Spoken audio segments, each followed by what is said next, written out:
नमः। हरिः ओम्। श्रुतिस्मृतिपुराणानामालयं करुणालयं शङ्करं लोकशङ्करम्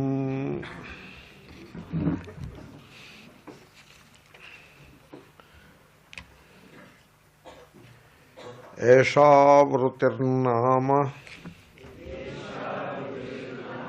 तमोगुणस्य शक्तिः यया वस्त्ववभासतेऽन्यथा सैषा निदानं पुरुषस्य संसृतेः विक्षेपशक्तेः प्रसरस्य हेतुः. So we are looking at the science of ignorance, ajnana or avidya. Avidya is the more popular word and often called maya.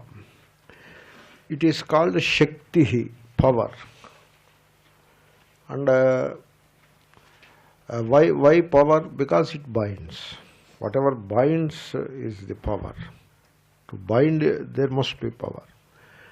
And the one who is bound by this power, a conscious being, is the jiva. And the one who commands this power, not bound by it, but commands, again the conscious being, is Ishvara. In fact, the name Ishvara came like that. Vara is supreme, Ish is commander. The supreme commander is Ishvara. Commander of what? Of the power of Maya. Therefore, when you allow the power of Maya to overwhelm you, then you are the Jiva, the same conscious being. But if you take over the command over the Maya, then you become one with Ishvara. That is how the Advaita works. So as long as the avidya is there, the person you or I remain the jiva. And this power is twofold. It could be the potential called tamoguna, and then the expressive state of the power, which is the rajoguna, like potential energy and kinetic energy. Like that. So tamoguna is the potential energy, kinetic energy is the rajoguna.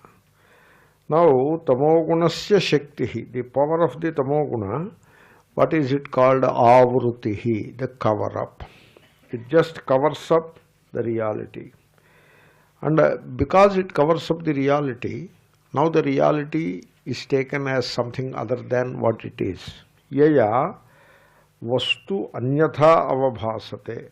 The reality is it is appreciated or it is seen as something other than what it is. And this is the fundamental cause of bondage of samsara. Saisha nidanam purushasya sansrute. Sansruti is the samsara. What is samsara? Samsara is short range and long range. In the long range, samsara is the cycle of birth and death. The cycle. It is the cycle. You are made to sit on the wheel and the wheel rotates. And now the wheel rotates at a particular speed that you don't like. And therefore it becomes suffering. It leads to suffering. And also you cannot control or command the rotation of the wheel. You are utterly helpless, fixed to the wheel. So that is the bondage. And therefore the wheel of birth and death. Time is cyclic. Time is not arrow-like. Unfortunately, we take time as arrow-like. The arrow-like time is psychological time. The cyclic time is chronological time. That's why you look at any chronogram, it is cyclic. Chronogram is not like arrow. Even the nature's chronogram, where the sun rises and sets, by going around the earth, apparently. So even that is cyclic. That's why you have day and night, morning, evening, Monday, Sunday, Tuesday, Sunday, Monday, Tuesday, again Sunday, Monday, Tuesday. The black fortnight, white fortnight rotating. Years in Gregorian calendar, they give the impression that it is arrow-like. But in Hindu calendars, it is again cyclic. Prabhava, Vibhava, etc. 60, and then goes on and on cyclic. It is not straight, like it is not arrow-like. I will adjust. I will take care. No, it's okay. Fine. And therefore time is cyclic. That's why we are bound in the cycle of time, cyclic time.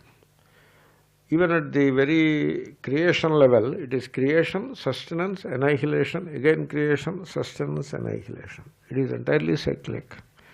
And we are bound in that cycle, chakra, kala chakra.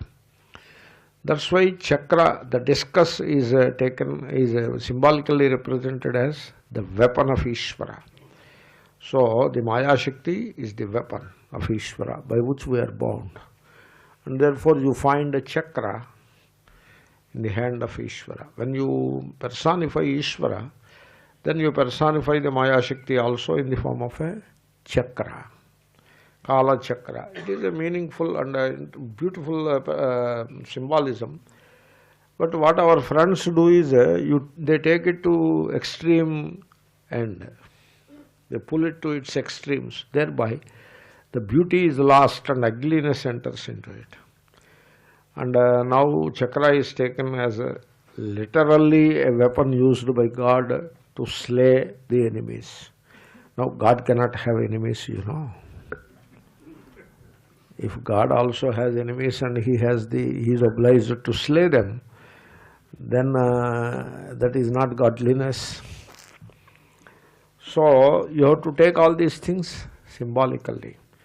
Now you see, in Hinduism there is an interesting evolution. It happened like that. Some of it is wonderful, and some of it could be embarrassing.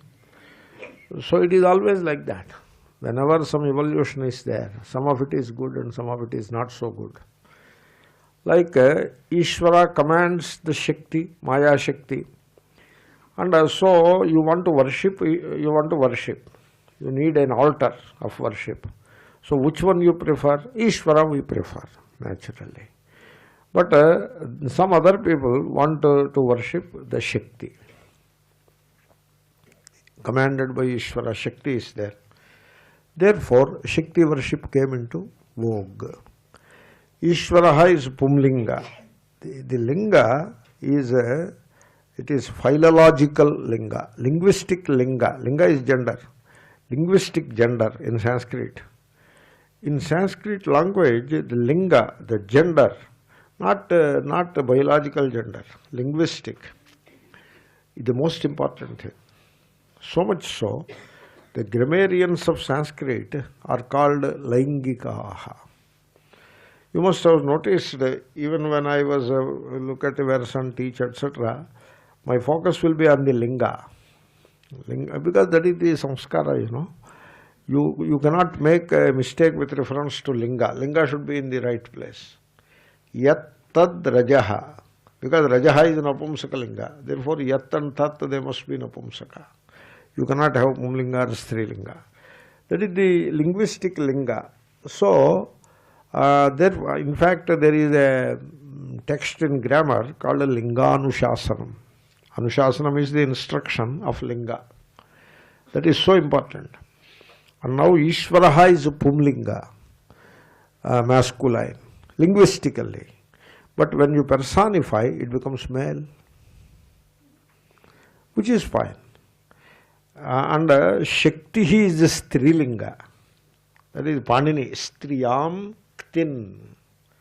He put it, it is fixed now. Wherever you find a ti at the end, it must be strilinga, like matihi, ratihi, gatihi. Any tihi, buddhihi is also ti only. Ti became dhi. Jeshas tathordhodhaha, some such a sutra is there. Therefore, that is also strilinga. Anything ti, shaktihi, that is also ti. Therefore, strilinga. Now, when you personify, it becomes female. This is how female worship came into vogue. That is beautiful.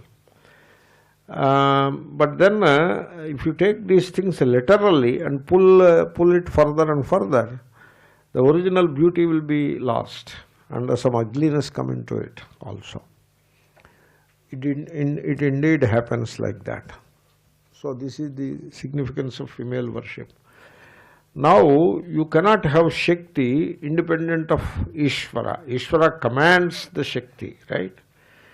But the people who worship Shakti, they can't have Ishvara as the commander. They want to make Shakti as the commander. Because you are worshipping Shakti, and first of all, you acknowledge Ishvara, that is great. But acknowledge Ishvara only as subordinate to Shakti. This tendency you find in the Shakti worship, where Shakti keeps Ishvara under her foot, or Ishvara is converted into a kind of a seat and she sits on that. She sits on Ishvara. This kind of worships you see. And the descriptions also you see to that effect. So this is how these worships etc. happen. All this happens because the original spirit is lost. That is the problem. It is the Ishvara, the conscious being, who commands the power of Maya. That is the very original thing it is. Now, I have digressed to that worship thing, but now I come back. So this Maya Shakti, it has a potential form which is the Tamoguna. Tamogunasya Shakti. Tamoguna itself is a Shakti, and it covers up the truth.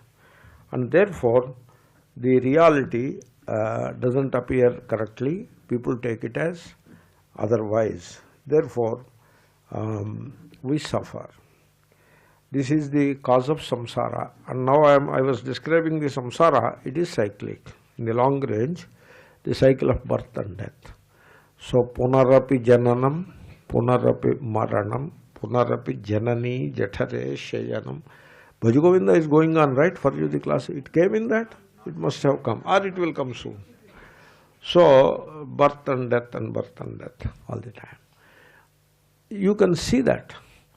What is birth, you know? What is birth? Ramana Maharshi used to describe birth as, you wake up, and the first moments of waking up, you do not identify with the body. There is a small gap if you pay attention to it. And immediately, almost immediately, you identify with the body. That is the birth. Therefore, you want to celebrate the birthday, you have to celebrate immediately after waking up and identifying with the body. And then death, Nitya Pralayam, it is death, daily death. In the night you go to sleep, that is the death of that person. The person is gone. Resolved. Death means resolved. Therefore, this is the cycle on a daily basis. And the cycle continues with when this body ends and another body is taken up. Therefore, that is the birth. That body continues for a while and it dies. And then one more body is taken up. The cycle continues. And between birth and death, what do you have between birth and death? Janma, Mrityu, in between the two. What do you have? Jara, Vyadhi, Dukkha. Janma, Mrityu, Jara, Vyadhi, Dukkha, Doshanudarshanam. That is in between. So old age is waiting like a tiger ready to pounce. Jara. And Vyadhi is there, the disease. So it can strike any time. And then in between, when you are otherwise healthy, there is a psychological distress, dukkha. and various other blemishes of human existence, they are all there in between. This is the samsara. And it is suggested that you should look at this samsara and understand it for what it is. Don't try to push it under the carpet. Put some more energy into it, a little more. Just make it a little more so that I will feel more comfortable. So, you don't try to push the samsara underneath the carpet. That doesn't help. Yeah, now, good. That doesn't help. You pull it out. And examine for what it is. So this is the samsara. So that a complacency that could set in should not be there. You should not be complacent about it. You should examine it, you should be conscious of that, so that you can work against it. That is the idea. Therefore, we describe the samsara in some good detail in Vedanta. Some of the worldly people, they hear this description and they say, oh, it is all pessimism. It is not about optimism versus pessimism. It is about looking at the reality of our existence. You cannot say Buddha is a pessimist. When he said sarvam dukkham, you can't label him as pessimist. When you label like that, you miss the whole point. So in spite of appearances, there is a tremendous sorrow in our lives and a tremendous insecurity, which we are very insecure people. And then the bondage. What is the bondage? We are psychologically dependent people. That is our bondage. In every relation, there is so much psychological dependence. If you pay attention, you can see that. You are badly dependent psychologically, not physically. Physical dependence is never a problem. So psychologically dependent upon every single relation. In particular, the spouse dependence, and then the son-daughter dependence. The spouse dependence in a normal situation gives a tremendous suffering, causes a tremendous suffering when one of them goes out, dies. When one of them dies, there is a tremendous suffering. And when both are alive, hale and healthy, they don't want to examine that issue. And so, it is like we have a proverbial cat drinking milk by closing its eyes. So that is how people live. And therefore, they don't examine the suffering that is waiting to strike because of this psychological dependence in the name of relationship. You give a very flowery name to it and describe it in flowery language, and then there are cultural and religious functions associated with that relationship, like marriage ceremony, a marriage anniversary. Every year you perform marriage anniversary.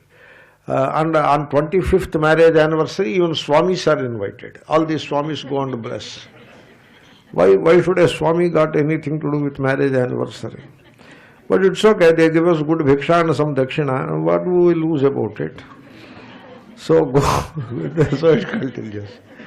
This is how. So you do a few marriage anniversaries like that, and then something happens, obviously, one of them will go, and then the other lives in misery. This is how. This is the bondage. This ignorance, it is such a painful thing it is. It makes us suffer to no end. All because we take the false to be real. It is not so much as seeing the real as real. You are not going to see the real. Real is not an object to see. It is not about seeing the real as real. It is about seeing the false as false. You fail to see the false as false, therefore you suffer. It is like in dream. In dream, there is so much distress. Sometimes the dream is called a nightmare because there is so much suffering in the dream. But the suffering is there only because you fail to see the dream as a dream. The moment you see the dream as a dream, that is called waking up.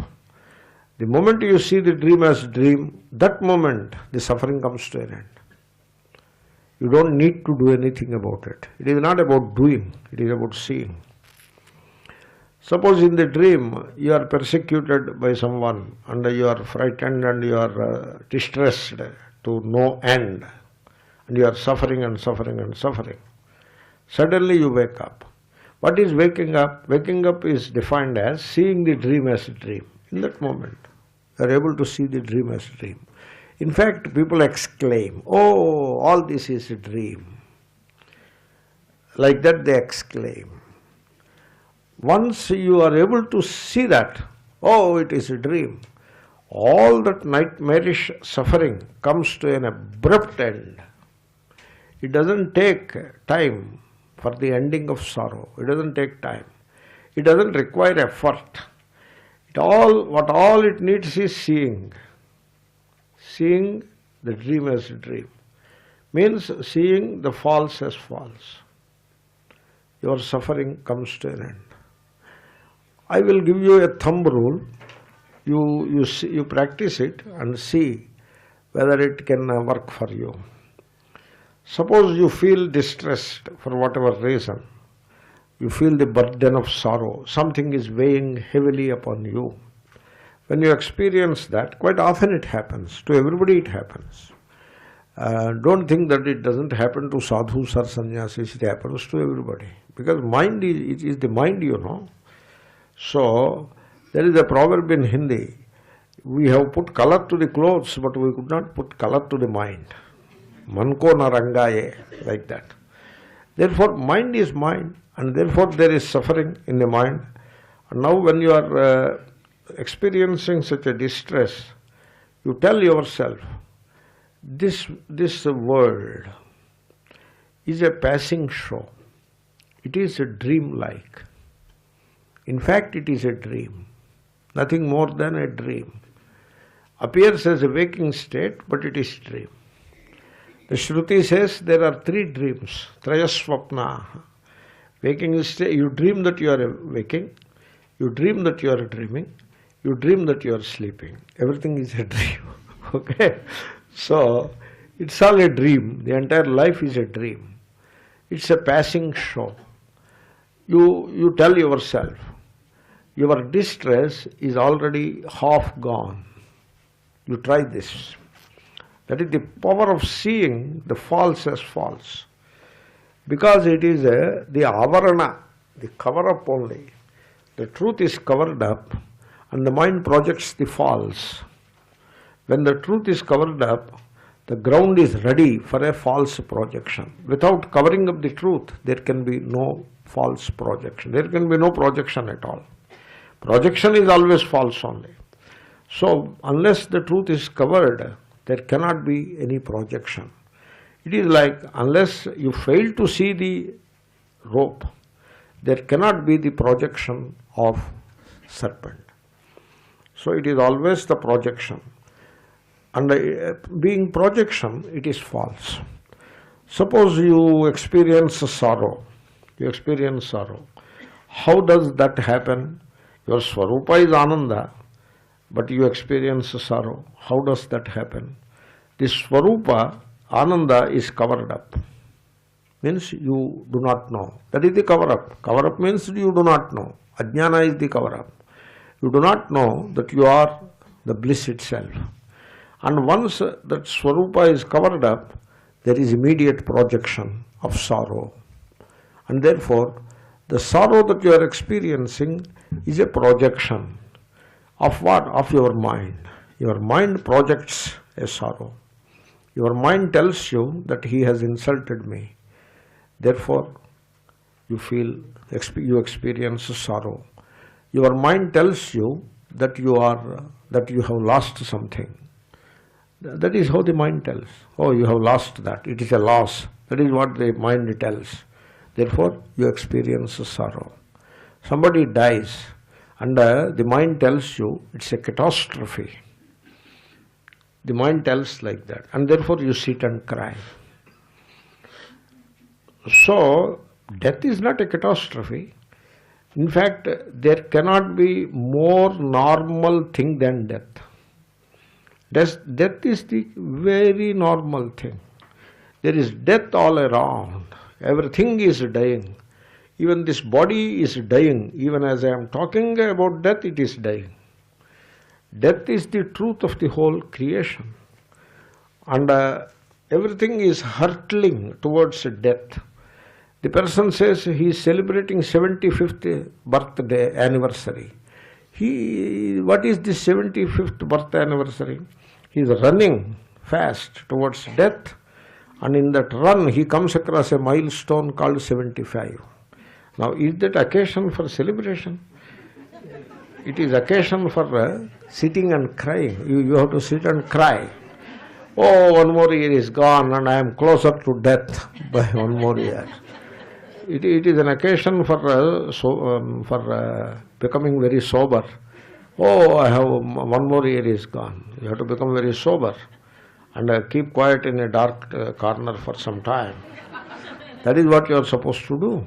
But instead of that, celebrate. This is the projection of the mind. The mind fails to see the truth, the projection of the mind. You see, I have seen a birthday party. This guy is brought in a wheelchair. He needs a wheelchair to come. What does it prove? It proves that he is very, very close to the death now. They brought him in wheelchair. And then all the people assembled around and a cake, and then the mantra, birthday mantra, everybody is singing. And then that cake, that tantra has to go on. The cake has to be cut, the candle has to be blown out and all that. They are doing on his behalf. He cannot do. And in the meanwhile, one nurse is putting oxygen to his nose like that. He is celebrating 75th birthday. You can only say people are crazy. They are totally ignorant. And they celebrate their ignorance. They celebrate their folly. What can you say? At least you have to recognize the ignorance as ignorance, so that now the door opens for the truth. So this is how the ignorance mars our life. You see, this ignorance is a drug that is consumed by us. It's a drug addict, you know. When these people consume heroin like a drug, they have all kinds of hallucinations. That is what our life is. It is full of hallucinations. Projection, another name for projection is hallucination. And therefore, having consumed a drug called ajnana, we experience that we feel that we were born.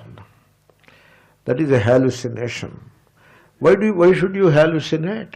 Because you have taken a drug, overdose of the drug of ajnana. Therefore, I hallucinate that I was born. And I hallucinate that I am in sorrow.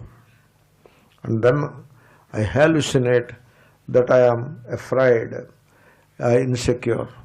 And then another hallucination, I am in search of happiness. That is a hallucination. And then some happiness has come and it has gone. That is how people hallucinate. So instead of continuing to hallucinate and suffer, you have to inquire into the nature of this drug called ignorance. And you have to find the antidote for this drug called ignorance. Because the truth is, birth, life and death are one and the same. They are not separate. When there is birth, there is life. And when there is life, there is death. You see, you take a moment. The moment is born.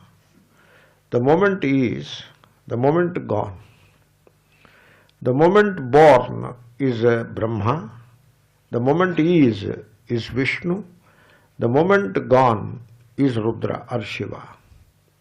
That is what life is. Birth, life and death are one, but ajnana makes us believe that they are separate. And therefore you separate birth from death. First you separate them, split them up, and make them separate, divide and separate. And then you celebrate birth and grieve death. This is how ajnana operates. When you breathe in, that is birth or life, and when you breathe out, that is death. And therefore, in a single breath, there is life and there is death. Both are there. And but we separate them. We separate. Now is life, death is in future, like that. So this is how ajnana makes us believe what is not the truth, and ajnana makes us believe what we are not.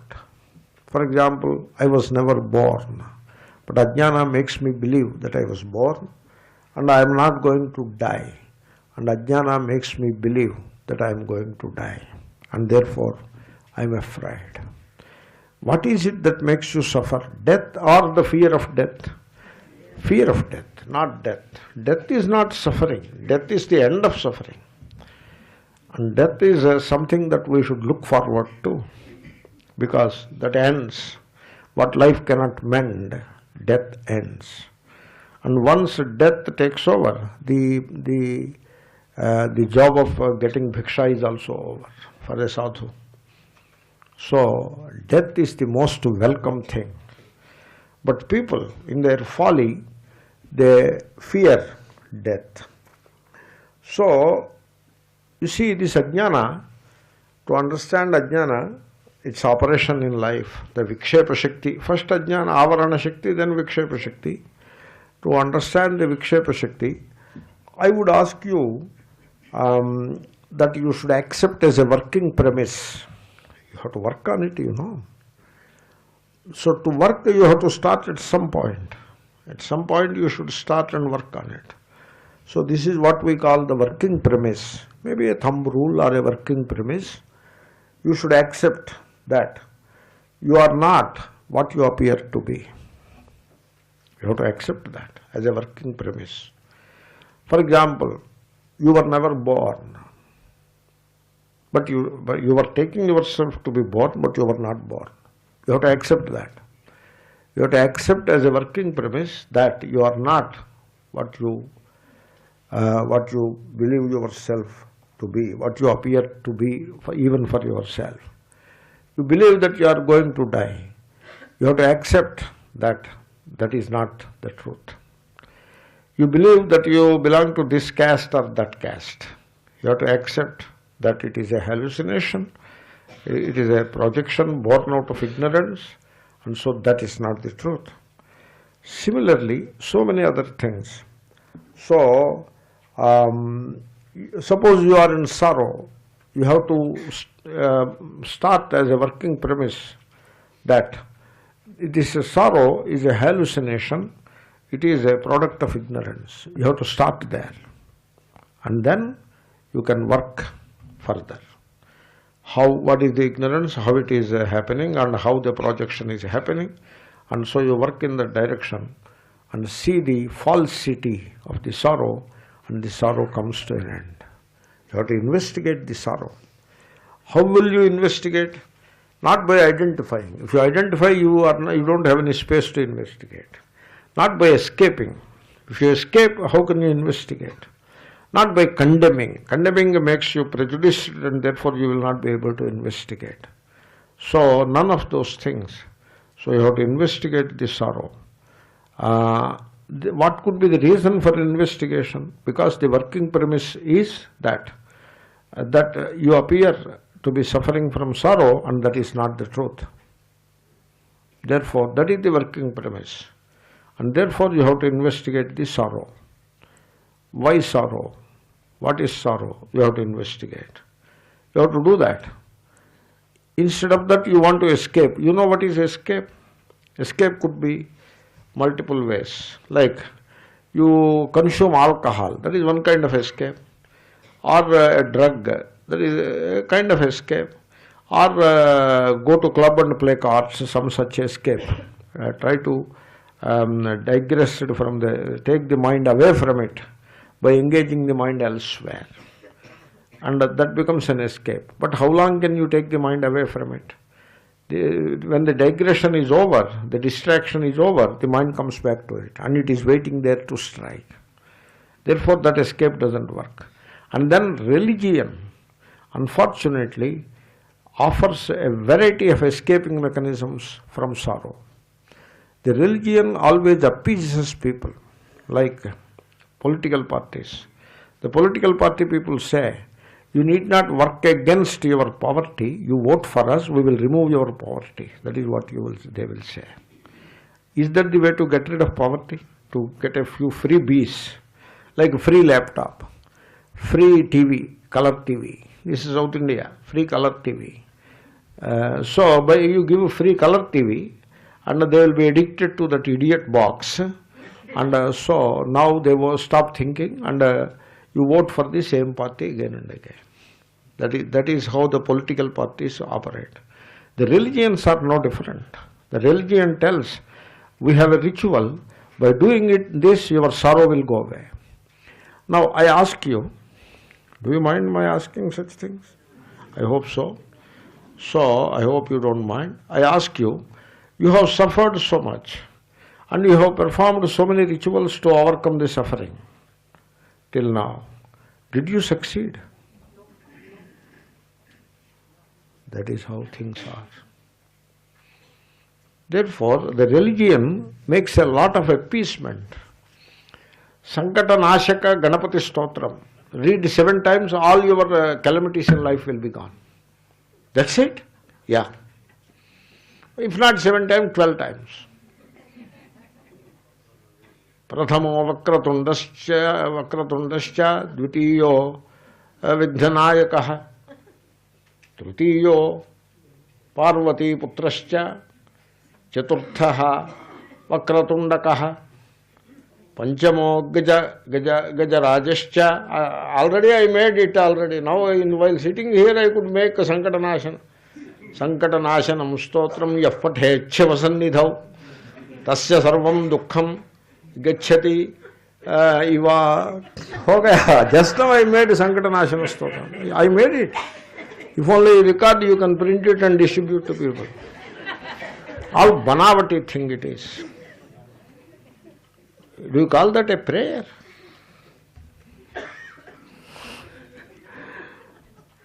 Therefore, this is the appeasement. And that provides an opportunity to escape from the sorrow. That is not how you solve the sorrow. So, you start as a working premise, with a working premise that what you consider as sorrow, you have to examine it. And it appears a sorrow to you only because you are under the influence of a drug called ajnana. So, therefore, you should have the patience, having accepted the working premise of ajnana and hallucination, you should have the patience and also the inner urge to examine your present state. Whatever state you find yourself in, you have to examine it. Suppose you are a retired person and a lot of distress, carrying with a lot of distress, that is your present state. You have to examine that. Suppose you have become a monk or a sannyasi and yet find a lot of distress in your heart, that is your present state. You have to examine. Suppose you are a young man and you have a duty to perform, you have to work hard, to study, pass the exam or whatever, and do the job if you are employed, all that is there. Or you have a responsibility towards the family, that is your present state. And you are distressed in your present state, you have to examine it. And you need the patience to examine. And you need the urge to examine. You should not try to escape. Suppose you are a middle-aged person, very much distressed with a family and a job. Now, you are distressed in your present state of a family person and doing a job. And therefore, you run away to Rishikesh. Will that solve your problem? You cannot run away from your present state. Suppose you run away from New Delhi to Rishikesh, your present state will present itself in Rishikesh itself. Therefore, this kind of escapism doesn't work. You have to examine your present state with a lot of patience. And then you have to search, find out, you have to search your own projections or imaginations. I suggest that most of your thinking, most of the thinking that you entertain in your consciousness comes under the category of imaginations. Most of it is imaginations, not the truth at all. And all of it appears to be the truth to you because you are under the influence of a drug called ajnana. So take that as a working premise and examine your thought structures. Most of them are projections. Only you have inherited these thought patterns. They are your projections and also collective projections. They are what they are. That is how they are. So you have to examine all that. This is how the ajnana, it makes our life very measurable. So I think I have covered that verse. I can tell you, if you don't mind me saying this, I suggest we take most absurd statements about oneself for the holy truth. Most absurd statements about oneself are taken as the holy truth. You see, for example, I am told that I am the body, and therefore I take myself to be the body. I am told I was born, and I am told I will die, and I take that as absolute truth. And I am told I have, you see, don't confuse what I am going to say with a duty, etc. If a duty has to be performed, you have to do it. You should not escape from the duty. You see, I tell you, as long as you believe that you were born at a given place and time, all that is astrology, place and time. So I repeat, as long as you believe that you were born at a given place and time, so long you will never know the truth of the self. You think about it. Because you believe that you were born at a given place and time. That is a belief. It is not a direct perception. It is not a knowledge that you have discovered and found out. It was told to you, and so you take it. You inherit that thought pattern. And so this is how we take most absurd statements about ourselves to be the truth. Then one more thing I suggest, how this ignorance operates in our lives. You like what others like, and you fear what others fear. You examine that. You see, once I came across a young man. He was some worker, and his shirt was very short shirt, almost up to the navel level. I thought he is a poor guy and therefore could not find the right shirt, and therefore he was wearing it. And then I thought, throw away the shirt, I will give you a better shirt, so that it will come a bit below and all that. He tells me, no, Swami, this is the fashionable shirt. He said, it is the fashion.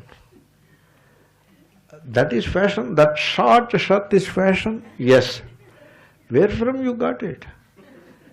I asked him. He said, there is a hero in a Telugu movies. His name is Ravi Teja.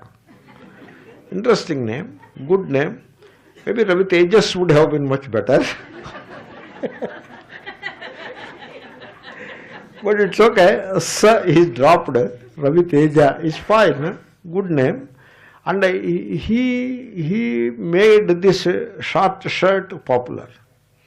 He wore it in a particular movie and he danced. And the dance and the action and the dance, everything was liked by people. And therefore from then on this short shirt became popular. And therefore he wears it. Not that he has a problem of having shirts. So this is what people are. You like what others like and you fear what others fear. Somebody is afraid of pishacha, a demon, an evil spirit. So why are you afraid of evil spirit? Because my elders, my father and my grandfather is afraid of evil spirit, therefore I am afraid of evil spirit. You should examine your present state, I tell you seriously. Because you don't have anything original. There is no creativity. Prajna is not there. No creative intelligence is totally absent. And just like what others like and fear what others fear. So, and therefore, because of this drug called ajnana, we are totally the creatures of heredity and society. Total. You see, when Mahatma said, only up to the physical body heredity works. Your consciousness is not heredity or hereditary. So, but that is how we believe. That is how we inherit all kinds of thought patterns. Never examining anything. No creative intelligence. All because of ajnana. And what am I? What is my true nature? There is total ignorance about it. And then what is my true interest? There is total ignorance about it. So much so, people believe making more money is my true interest. Competition, ambition, making more money, worldly accomplishments, the so-called success in the world, that is my true interest. That is what people believe. And then they work in that direction and end up in distress, endless distress. They are caught in the wheel of samsara and they don't know, they don't have any clue how to come out of it. And now they are the clientele for all kinds of bluff masters. The sorrow of these people and the total ignorance of these people, they don't know anything about their sorrow and about the present state in which they find themselves. They don't have any clue about it. And therefore these bluff masters are there. They take advantage of these fellows. You walk to Lakshmana Jhola, Ram Jhola, which is nearby. Ram Jhola. There is a main road and you take a small side road, that Y, and then go to the Jhola, right? On that road, the rings are sold.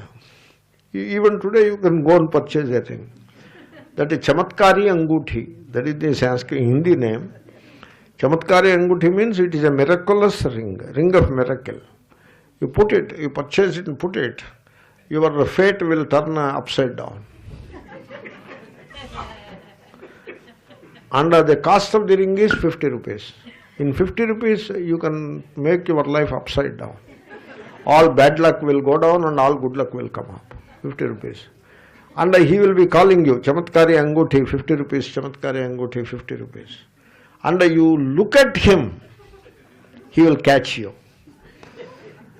And then you fall for that, because 50 rupees is a small amount, you fall for it. Then immediately Take 50 rupees and give Chamatkari Anguthi, that miracle ring he has to give. Immediately he says, why not take super deluxe Chamatkari Anguthi? How much it is? 100 rupees. What is the difference? This Chamatkari Anguthi, no, you need super deluxe to remove all your suffering. Then what about the Chamatkari Anguthi? That also removes, but this is better, you take this. So he wants to sell you super deluxe Chamatkari Anguthi. Now you tell me, is he trying to remove your suffering, or is he trying to remove his own suffering? You tell me that. अरे इतना तो दिमाग होना चाहिए. You should have this much minimum understanding. But people don't have it. Anubhuti Swarupacharya, in his Tika on Mandukya, he writes something on these lines. Very interesting. You may want to look at it. So, people are gullible and credulous. You can tell any lie to them and make them believe it. Because they forgot how to think. Because they never put an effort to think.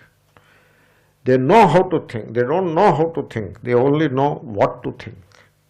And whatever is already thought out by somebody else is presented, that they inherit, and they think what others think.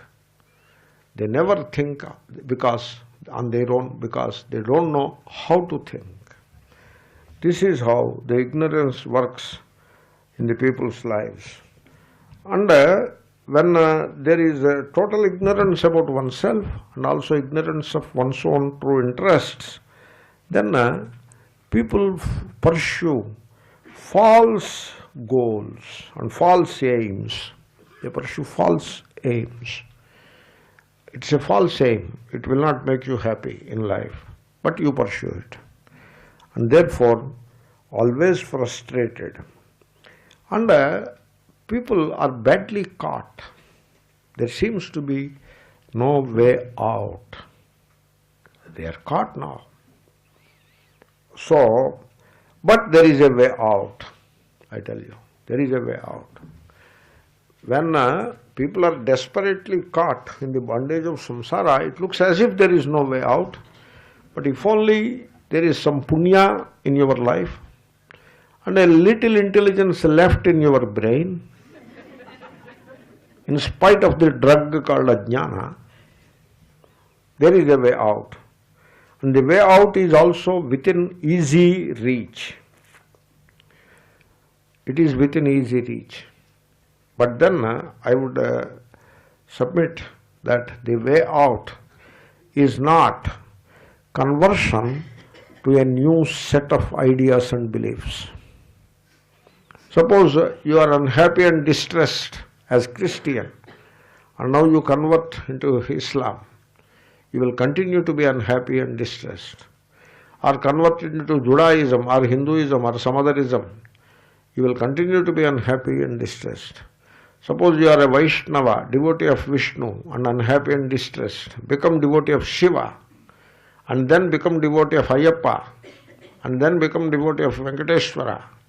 This kind of conversion from one set of ideas and beliefs to another set of ideas is not the way out. That is not the way out. I am just exhorting what is not the way out. And then I tell you one more thing, if you don't mind. The way out is not the so-called Vedantic study. If by Vedantic study you mean acquiring new set of ideas about Atma and Brahma, even that is not the way out. Because if you convert the study of Vedanta into acquiring of a new set of ideas, earlier Atma was having birth and death, now you say Atma has no birth and no death, a new idea. But do you understand deeply within that I was not born and I am not going to die? Is that what you understand? Or simply just recite a verse, Ajo Nitya Shashvatoyam Puranaha. Nahanyate hanyamane sharire. Say that all the time and become and remain a slave to the body. That is not again the way out. You see, what you feel within you, whatever you feel within, instead of knowing it as an idea in the brain cells, that is not the way out. But if you feel within you, if you feel within that you were not born and you are not going to die, if you feel within, suppose you feel within that you were not born, and then you are not afraid of death anymore. You are not going to die. Whatever was born will die. Jatasya hi dhruvo mrityuhu, dhruvam janma mritasya cha. Whatever was born is certain to die, and whatever dies is certain to take birth again. Not myself. It is about whatever is born is certain to die. It is not myself. It is about whatever is born. That is the body. Not myself. It doesn't apply to me. Because I was never born. And I am not going to die. Therefore, already the way out is it is within your reach. Because now you are already opening the door towards the realization of the true self. Therefore, it is not just conversion of one belief system, one set of ideas. Sometimes it may not be a belief system, it could be a set of ideas. And the conversion of one set of ideas to another set, that is not the way out. You know what is the way out? The way out is liberation or freedom from all ideas. It is not one set of ideas replaced by another set of ideas. No. You become free from all ideas. You discover a space with reference to the ideas. I was discussing it in the meditation also. There are ideas in the brain, in the head. Where from they come, you know better. Because you have borrowed them from somewhere. And somebody else has put those ideas there. Because that is how the religious preachers do. They put some set of ideas into your head. Or you go and borrow them and put yourself. That is what they are. And the first step is you have to see that is the all movement of the mind. These ideas, they are not truth. Idea is not the truth. As long as you believe that idea is the truth, you will never come to know the truth. Once again, you are into hallucination. Idea is not the truth. Idea is a movement of the mind. That is what it is. It is a movement of the mind. Mind you are not. Mind is kshetra. Therefore, first disidentify with the idea. It is not idea per se that is the bondage. It is your identification with the idea that is the bondage. When you identify with the idea and make it my idea, then it becomes looks like truth, and now the truth is denied to you. All the ideas are kept aside. I mean, there are ideas there. You need not do anything about them except recognizing them as ideas. And so you step back, disidentify. So they are not my ideas, they are ideas. Now you are free from all ideas. From all kinds of projections, you are free. And in that freedom, in that emptiness of the mind, if you will, the creative intelligence comes to the fore. And the truth comes into its own. And you are liberated. You are free. And your sorrow or distress comes to an end. So you have to work on those lines. Very fundamental approach it is, and you have to start with the right working premise, namely, what you are now is not your true state, what your mind is projecting is all unreal, and we are under the influence of the drug called ajnana, and we have to come out of it. The way out is within easy reach. Om Purnamada Purnamidam